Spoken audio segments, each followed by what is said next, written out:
Clark County School District students return to the classroom Monday, August 9th. They're returning after a difficult year for them, parents, and teachers. So what lies ahead? Well, that's this week on Nevada Week.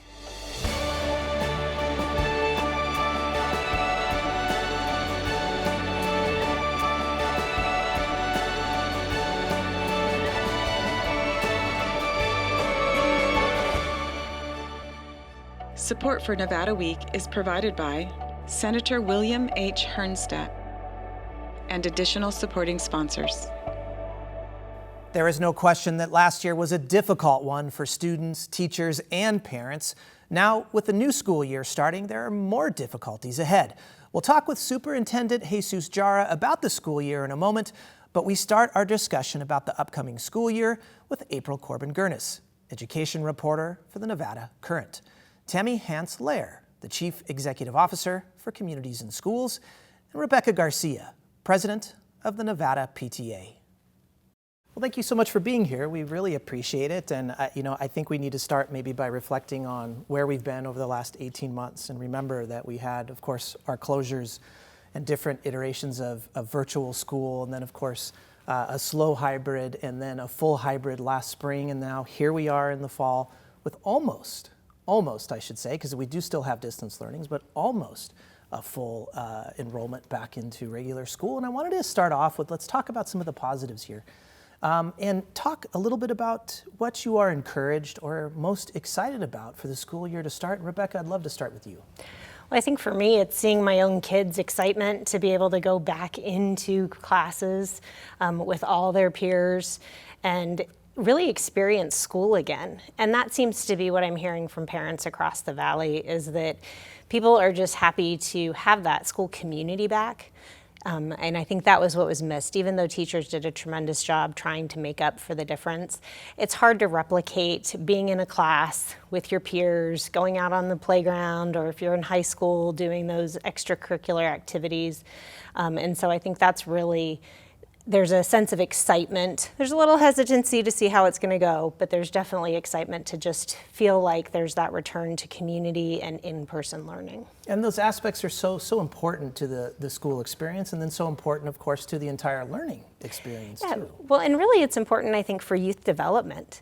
There's a lot of things you learn when you're with your own peers. There's a lot of that social interaction that even, my kids had their siblings at home, but when they started going back to school, it was like a reminder of you can't say that at school with your classmates, you need to. And so I think some of those developmental milestones, and we think about little kids, but I think they're just as important for middle and high school kids to be able to have that interaction and learn kind of how do we grow and develop and be more independent again. And so I think those are some of the things that I think we're all, as parents and kids, I feel just a great excitement about. Yeah.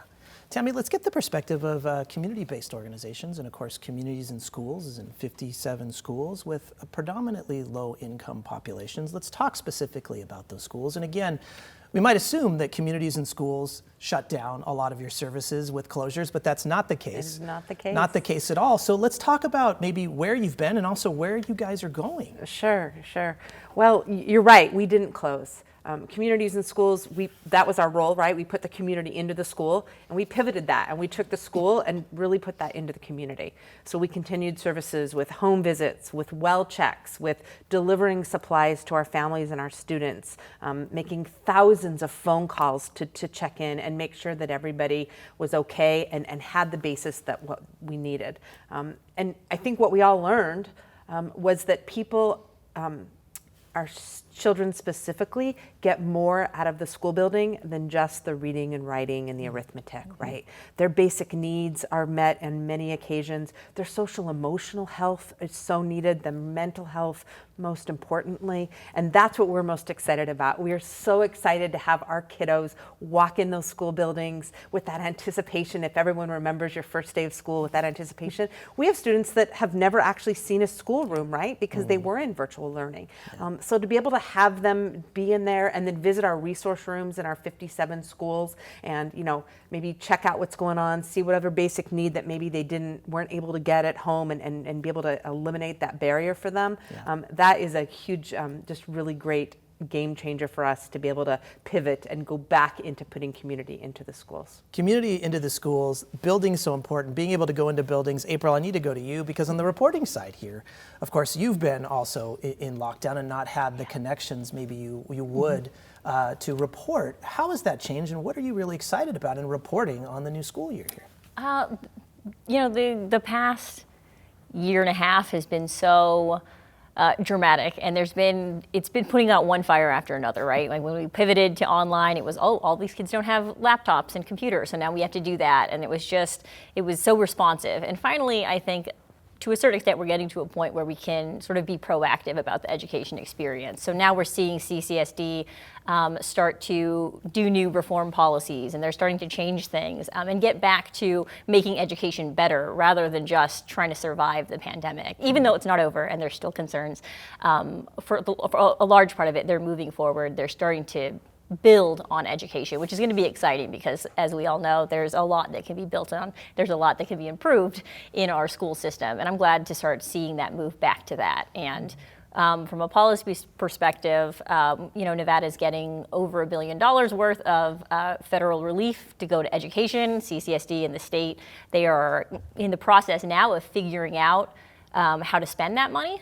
And so that'll be a really interesting thing because that unprecedented amount of money has a huge impact and has the potential to really change education. So seeing what choices are made there and and how we move forward is going to be really exciting, not just as a reporter, but also for students and families, I think. Yeah, absolutely. And as you said, this isn't just a short-term solution. This is something where this money can be applied for a lot of long-term solutions. We'll talk about that more in a second.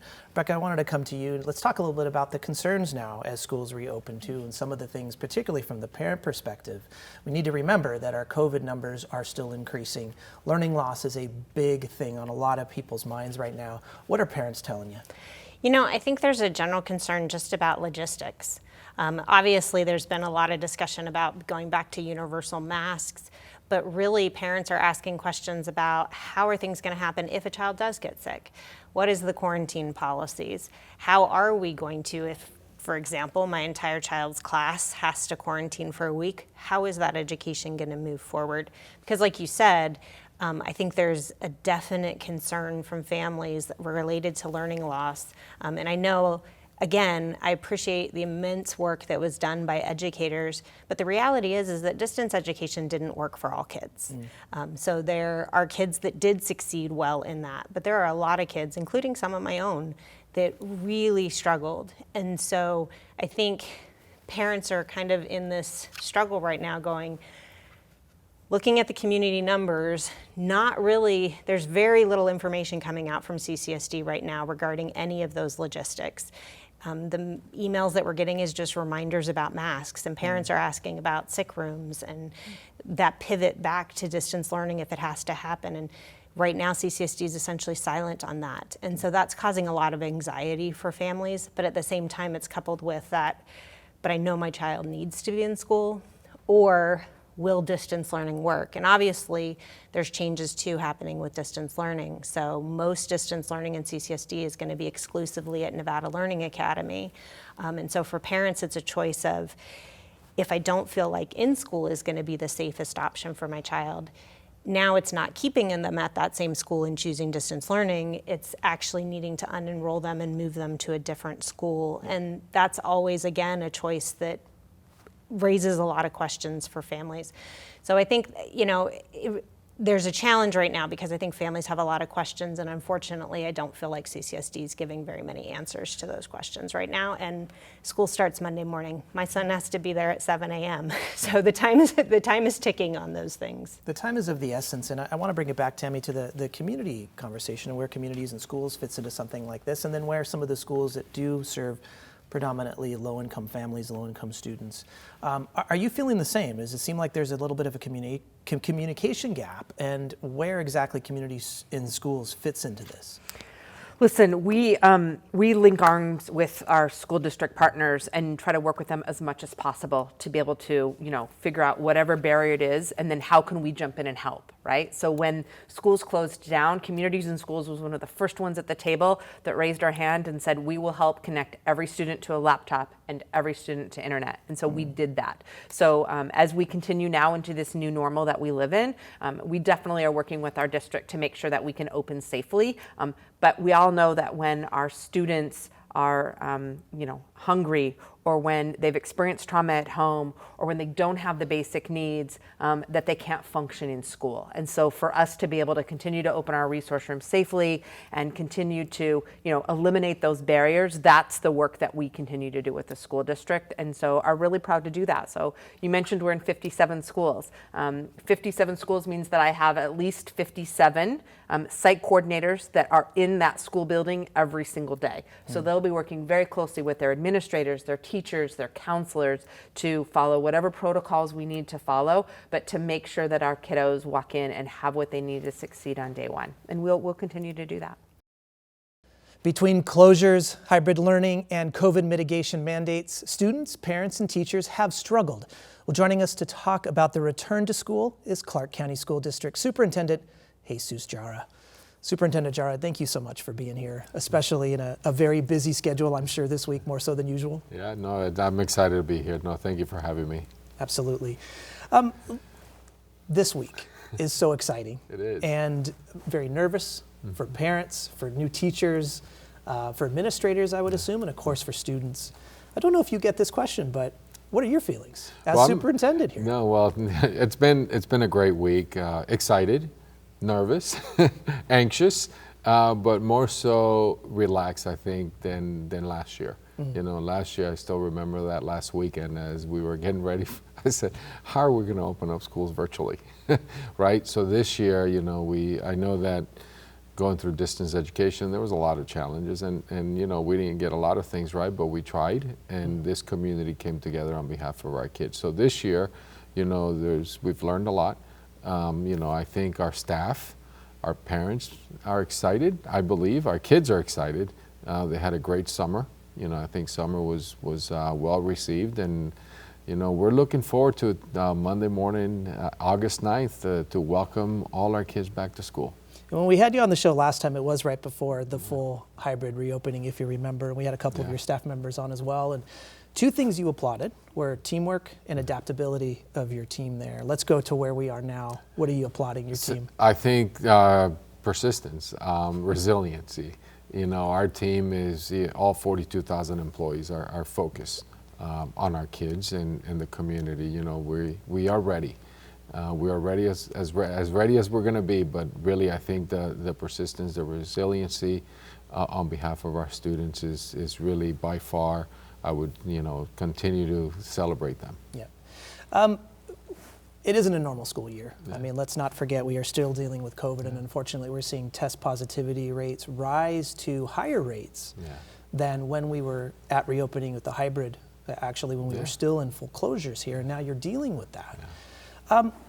We had a conversation before this and had a roundtable, and Rebecca Garcia from Nevada PTA mentioned that district communication around protocols other than the mask mandate have been lax.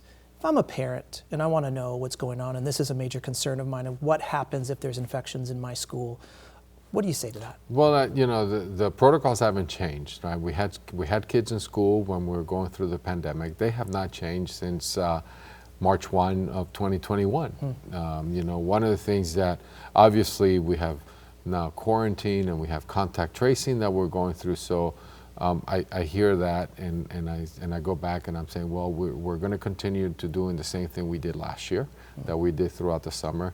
So we're going to put out our entire guide, just really open and be transparent and put it on the website for parents to see exactly what we're doing, which is what we did all of last year.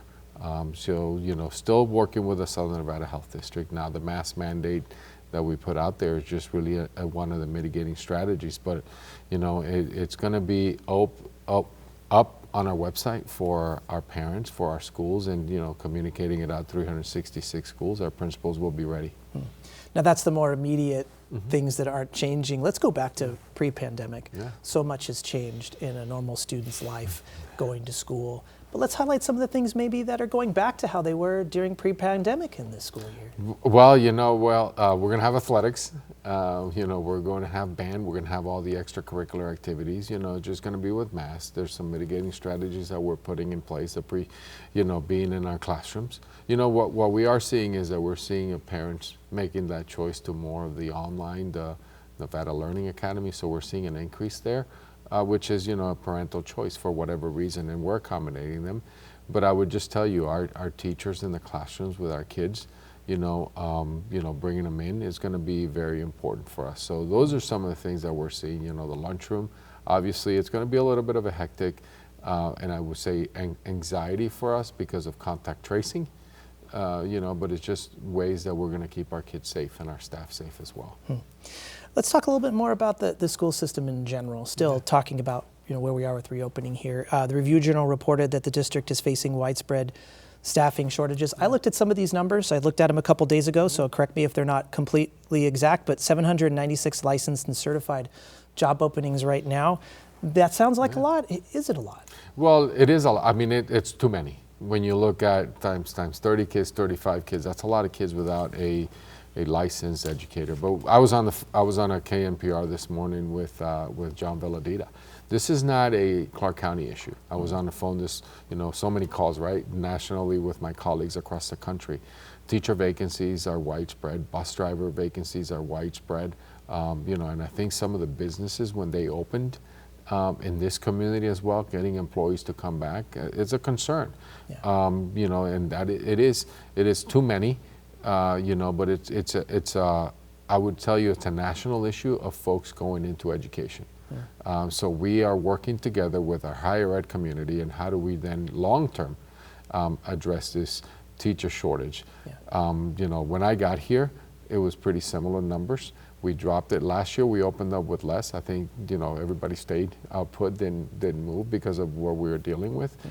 But I think it's what is a long-term and short-term game that we have to really approach here as a team. And you mentioned nationally this is a trend. Is this more of a COVID-related issue of why we maybe have seen an increased gap, or is it just kind of the ebb and flow of things? No, I think what's happening is not so much of a COVID issue. I think what's happening is really, do we celebrate education, public education across this country, and is that where we are seeing across the country in schools of education is not many folks are going into education for so many different reasons, and that is the approach that we have to really long-term a game plan to be able to address.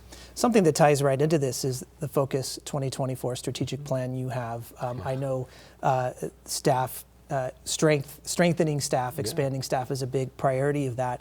You've mentioned post-pandemic, some of the goals and priorities might change within that strategic plan. What exactly are you looking at that might change? Well, there's a lot of different things that we have to look at our student achievement targets and goals, right? I mean, when we put this plan together as a community, as a board, when it was adopted, we were on a trajectory really to look at those goals. Now we have to go back and reanalyze. When our kids come back to school next week and throughout the fall, we have to reassess where they are. How deep did our kids fall academically? So that's one of the things so are the strategies that we have to review those strategies again. So academically, we'll have to look at the pandemic highlighted the inequities around technology. So it's how do we go back and address some of those gaps that we have, our mental health, the mental health of our kids and staff. How do we then go back and review and take a look at that as well? So those three big buckets have to be reanalyzed, and how do we then embed them back into our strategic plan? Are the strategies that we said 2 years ago, are they still valid? Are they still research-based? Are there new ones that we then need to employ? So all of these different things have to go back and we have to review again. Yeah, and all those buckets, you just went through my whole list of questions here, mental health being one of those. I want to come back though to the learning loss, and you mentioned assessing. How do you assess something like this? Of course, we've seen the grades, more failures than normal across the board. But when you get down to really where these learning loss gaps are, what kind of assessment does a district do there? Yeah, no, it's, 2 years ago we looked at and we adopted the MAP growth assessment, which is really something that we've been investing as a district for 2.5 years. And it's a K10 benchmark assessment. So the kids take it 3 times a year. Our kids took it last spring before they went home. They'll take it as soon as they come back. And it's really adaptive to the kids. So it gets harder as as they're answering the questions to really gauge where they are. It gives them a rich score, which is a score that they'll have. So then now our school, our teachers have been provided professional development, our principals also to look at analyze the data. So we'll look at spring, then we'll look at the fall, and then the kids with the teachers will then identify and then set some goals for the winter. They'll take it in the winter and then get them ready for the SBAC score assessment in the spring. So it's really targeted, individualized for the students. And then the teachers, who are driving this conversation in the classroom, then they'll be able to provide some intervention within the classroom.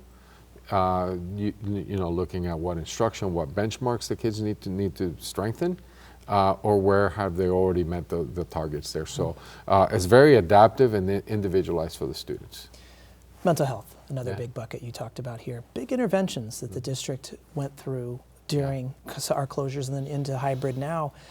Where do you go from here? What is really important? And I wanted to bring a special attention to some of the counselor ratios we hear about, counselors to students. Is that what this is about, just getting more counselors in, or are there other strategies you're looking at? I think that's one measure, and also this is where we're going to need the community partners. This is where you look at the partners that we have had for years in this communities. How do we then bring them in to help us? We as a district created the Lifeline program. It's really, we put together a multidisciplinary leadership team to really analyze and assess the needs of our kids. This is going to be the challenge. The hardest one to, I just gave you an example of the academic. You can gauge where they are. This one, how deep did the scars go? For kids not socializing, not being in school. So this is the one that we're going to have that human touch a little bit more. So you're right. How do we identify and lower the gap with social workers, with counselors, with psychologists, which is a huge need in our school district. So we rely on our partners, and I know that Community in School is a great partner of ours. And they are so entrenched in our community and our schools that will help us advocate for students. So that's one. We also, as a school system, have initiated a Panorama, which is a universal screener, where kids, through technology, can really ask for assistance and help. So it's a multi-pronged approach to be able to address the needs of our kids and our staff. Wanted to bring attention also to the school board voted to change the grading system. And it looked like, and please correct me if I'm wrong, but it looked like a lot of the changes were to absences and lack of maybe submitting some assignments and things like that weren't being incorporated into grades as much as they were prior. Am I reading that right? First off? I mean, very, very simple terms. Exactly. I mean, look, they're proud of the board's decision to do this. I think the board took a bold step to say, let's have equity across the board. So when, as I said on Tuesday to my leadership team, the grades in Laughlin, Nevada are going to be the same, whether it's Laughlin and Moapa, which is the city of Las Vegas, Summerlin and Henderson. So we're going to look at it, there's going to be equitable. The other piece is that, our kids are going to be graded on what's important, that's in the content, the Nevada state standards. That's going to be the key. The piece is, when you look at, in simple terms, when you look at some kids, it may take them 2 months to learn a concept. Some kids, it may take them 30 days.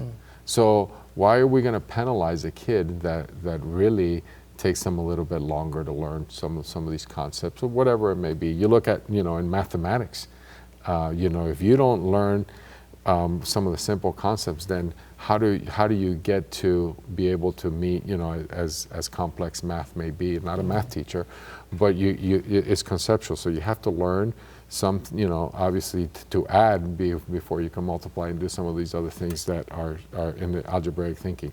So to me, if we fail kids here, the kids know. Yeah. And then how hard is it, for them to be able to stay in the classroom, not engage? So I think it's going to take us some time. I want to make sure that the community understands this is not starting August 9th.